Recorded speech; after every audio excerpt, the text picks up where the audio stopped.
Hello friends, welcome to Radha's recipe. இன்றைக்கி நம்ம பார்க்க போகிறது பொங்கல் ஸ்பெஷல். 2 விதமான பொங்கல் தான் பார்க்க போகிறோம்.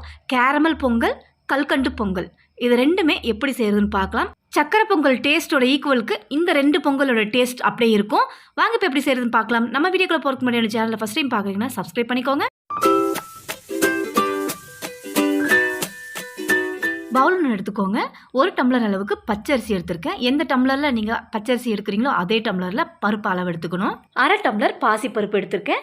இது 2 பொங்கலுக்கும் நான் சேர்த்து தான் இந்த அரிசி பருப்பை சேர்த்துக்கிறேன். இப்போ இந்த பருப்பை முதல்ல வறுத்து எடுத்துக்கலாம். பருப்பு கலர் மாறாமல் வாசம் வர்ற வரைக்கும் மட்டும் வறுத்து எடுத்துக்கோங்க. இது 2 பொங்கல் சொன்னேன் இல்லையா, அதாவது 3/4 கப் அளவுக்கு ஒரு பொங்கலுக்கும் 3/4 கப் அளவுக்கு ஒரு பொங்கலுக்கும் இது அளவாக எடுத்துக்கோங்க. வெந்த பிறகு இப்போ இதை நல்லா வறுத்துட்டோம். இதை அரிசி கூட சேர்த்து 2-3 வாட்டி தண்ணி சேர்த்து நல்லா அலசிட்டு திரும்பவும் நல்ல தண்ணி சேர்த்து இதை நல்லா ஊற விட்டுக்கலாம். 2-in-1 பொங்கல்னு இது சொல்லலாம். நம்ம 2 பொங்கலுக்கும் ஒரே இதாக அரிசியே பருப்பு அளவெடுத்து இதை வேக விட்டு பிரித்து எடுத்துக்க போகிறோம். வேலை ரொம்ப மிச்சமாக ஆகும். இப்போ நல்ல தண்ணி சேர்த்து இதை ஒரு 1/2 ஹவருக்கு நல்லா ஊற விட்டுக்கலாம்.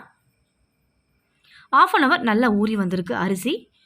இப்போ இதை ஒரு குக்கருக்கு இந்த அரிசியை தண்ணியிலேருந்து வடிச்சிட்டு அரிசியை சேர்த்துக்கோங்க. 1/2 டம்ளர் அளவுக்கு அரிசி பருப்பு சேர்த்தோம். 4 டம்ளர் அளவுக்கு தண்ணி சேர்த்துக்கோங்க, சரியாக இருக்கும்.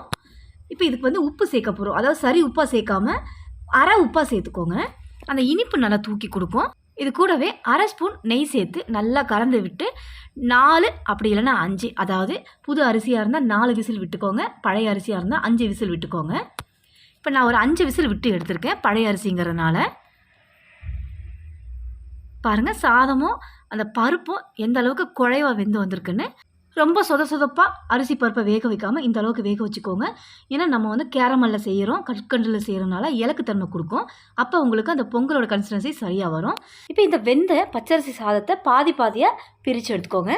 இது இருக்கட்டும். அடுத்ததாக கடாய் ஒன்று சூடு பண்ணிக்கோங்க.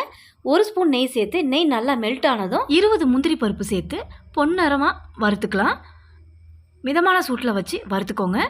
இப்போ ஓரளவுக்கு கலர் மாறினதும் இது கூடவே ஒரு 20 திராட்சையும் சேர்த்து, திராட்சை நல்லா பொசுன்னு எலும்பி வரும். அந்த அளவுக்கு வந்ததும் இதை எடுத்துடலாம்.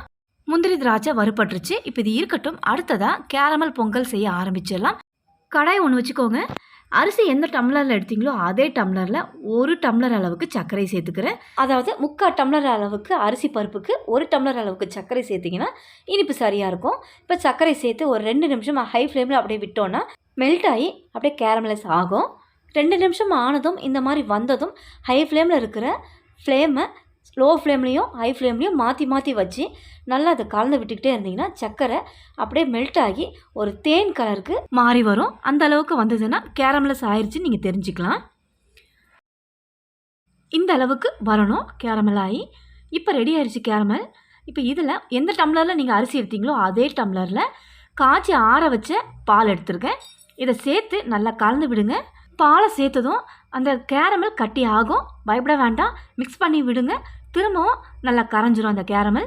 இந்த பாலோட நல்லா மிக்ஸ் ஆகி வரணும். குறைவான தீயில வச்சு நல்லா கலந்து விடுங்க. இப்போ பாருங்கள், அந்த பாலோட அந்த கேரமல் நல்லா கரைஞ்சி வந்துருச்சு. இந்த அளவுக்கு வந்ததும் நம்ம அரிசி பருப்பு வேக வச்சோம் பார்த்தீங்களா, அதுலேருந்து பாதி அளவுக்கு நான் எடுத்துக்கிறேன். இப்போ இதை சேர்த்து நல்லா இதை மிக்ஸ் பண்ணி விடுவோம். அங்கங்கே கட்டித்தன்மையாக விழாமல் நல்லா மிக்ஸ் பண்ணி விடுங்க. நல்லா ஒன்று சேர்ந்து வரணும் அந்த கேரமலோட. இப்போ நல்லா கலந்து விட்டோம். குறைவான தீயில் ஒரு 5 நிமிஷம் மூடி விடுங்க. நல்லா இந்த கேரமல் இந்த அரிசி பருப்போடு நல்லா கலந்து இனிப்பு நல்லா இறங்கி வரும். பாருங்கள், முன்னைக்கு இப்போ கலர் நல்லா சேஞ்ச் ஆகிருக்கு. இப்போ இதில் 1 ஸ்பூன் நெய் சேர்த்துக்கலாம். இது கூடவே வறுத்து வச்சு அந்த முந்திரி பருப்பை பாதி அளவுக்கு இதில் சேர்த்துக்கிறேன். மீதி பாதி அந்த கற்கண்டு பொங்கலுக்கு எடுத்து வச்சிடுறேன். இப்போ இது எல்லாத்தையும் சேர்த்து நல்லா மிக்ஸ் பண்ணி விட்டு வாசத்துக்காக ஒரு 1/2 ஸ்பூன் அளவுக்கு ஏலக்காய் தூள் சேர்த்து நல்லா கலந்து விட்டு இந்த கன்சிஸ்டன்சியில் இறக்கிடுங்க. ஆனாலும் இருக்காது. இந்த கன்சிஸ்டன்சியில் இந்த கேரமல் பொங்கலை இறக்கிடலாம். அவ்வளோதான் ஃப்ரெண்ட்ஸ், ரெடி ஆகிடுச்சு கேரமல் பொங்கல். சக்கரை பொங்கலோட டேஸ்ட் ஈக்குவலுக்கு இந்த கேரமல் பொங்கல் இருக்கும். கண்டிப்பாக ட்ரை பண்ணுங்கள். அடுத்ததாக கற்கண்டு பொங்கல் எப்படி செய்கிறதுன்னு பார்க்கலாம். கடாய் ஒன்று ஹீட் பண்ணிக்கலாம். வேக வச்ச பச்சரிசியும் பாசிப்பருப்பையும் பாதி அளவுக்கு எடுத்து வச்சோம் இல்லையா, அதை வந்து இப்போ இதில் சேர்த்துக்கலாம். இப்போ இந்த அரிசியும் பருப்பும் 3/4 டம்ளர் அளவுக்கு இருக்கும். அதே டம்ளரில் 1 டம்ளர் அளவுக்கு கல்கண்டு இதில் சேர்த்துக்கலாம். நான் பெரிய சைஸ் உள்ள கல்கண்டை சேர்த்துக்கிறேன். இப்போ இந்த கற்கண்டு நல்லா கரைஞ்சி வரணும். குறைவான தீயில வச்சு இதை நல்லா கரைய விட்டுக்கலாம். ஹை ஃப்ளேமில் வச்சிடாதீங்க, அடியில் பிடிச்சிரும். கல்கண்டுலேயே டைமண்ட் கல்கண்டுன்னு சொல்லுவாங்க, அதுலேயும் செய்யலாம். கல்கண்டு நல்லா கரைஞ்சி அந்த அரிசி பருப்போடு நல்லா மிக்ஸ் ஆகிருக்கு. இப்போ இதில் வறுத்து வச்ச முந்திரி திராட்சை அந்த நெய்யோடய ஆட் பண்ணிக்கோங்க. இது கூடவே பச்சை கற்பூரம்னு சொல்லுவாங்க பாருங்கள், அதை ஒரு பிஞ்ச் அளவுக்கு மட்டும் சேர்த்துக்கோங்க, ரொம்ப சேர்க்கக்கூடாது. கூடவே 1/2 ஸ்பூன் ஏலக்காய் தூள் சேர்த்து நல்லா இதை கலந்து விடுவோம். பச்சை கற்பூரம் ஏன் சேர்க்குறோன்னா பொங்கல் நல்ல மணமாக இருக்கும். இது ரொம்ப நேரம்லாம் மிக்ஸ் பண்ண வேணாம். கல்கண்டு நல்லா கரைஞ்சி ஒரு 5 நிமிஷம் எல்லாத்தையும் போட்டு நல்லா மிக்ஸ் பண்ணாலே போதும். இப்போ கடைசியாக ஒரு 1/2 ஸ்பூன் நெய் மட்டும் சேர்த்து நல்லா இதை கலந்து விட்டு இறக்குனீங்கன்னா கல்கண்டு பொங்கல் ரெடி. இந்த வீடியோ பார்க்குற எல்லா ஃப்ரெண்ட்ஸுக்கும் ஹாப்பி பொங்கல்.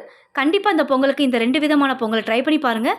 இந்த வீடியோ உங்களுக்கு ரொம்பவே யூஸ்ஃபுல்லாக இருக்கும்னு நினைக்கிறேன். இந்த வீடியோ பிடிச்சிருந்தா என்னோட சேனலை சப்ஸ்கிரைப் பண்ணுங்கள். ரொம்பவும் பிடிச்சிருந்தா லைக் ஷேர் பண்ணுங்கள். தேங்க்ஸ் ஃபார் வாட்சிங்.